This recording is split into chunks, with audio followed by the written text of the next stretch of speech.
Hi మామ, ఎలా ఉన్నారు? వెల్కమ్ టు ఆర్జెచెస్. మామ, మేము నైట్ అంతా మేలుకొని 10 నుండి 12 గంటలు కష్టపడతాం మామ.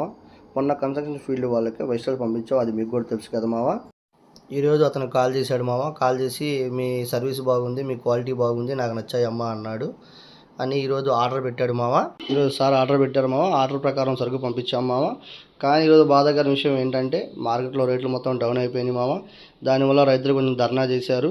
రేట్లు ఏమీ లేవు, వాళ్ళకి గిట్టుబాటు ధర కూడా రావట్లేదని గోల్ చేశారు మామ. కారణం ఏంటంటే మార్కెట్లో రేట్లు లేకపోవడం వల్ల ధర్నా చేశారు మామ. దొండకాయ కానీ, బెండకాయ కానీ, వంకాయ కానీ ఏదైనా కిలో 10 రూపాయలు, 15 రూపాయలు ఉంది మామ. ఒక మార్కెట్లో మిర్చి మాత్రమే 30-35 రూపాయలు నడుస్తుంది మామ. ఇలా అయితే రైతుకి ఏం గిట్టుబాటు ధర రాదు. ప్లస్ ఇంకోటి ఏంటంటే కోత కూలి కూడా రాదు కదా మామ.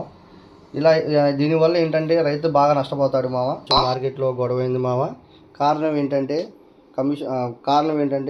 ఒక రైతు రాజమండ్రి దొండకాయలు తీసుకొచ్చాడు, ఒక 100 టిక్కీల దాకా.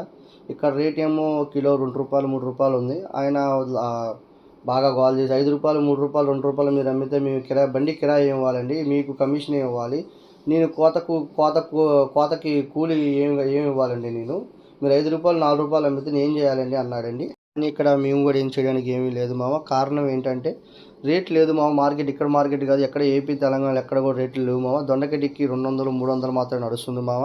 సాధారణంగా దొండకాయ టిక్కి 65-70 కిలోలు వస్తుంది మామ. కిలో 2-3 రూపాయలు కానీ ఎక్కువ రేటు పడట్లేదు మామ. పోయిన సంవత్సరం ఇదే మార్చి నెలలో మేము దొండకాయ కిలో 40 రూపాయలు, 50 రూపాయలు అమ్మాము.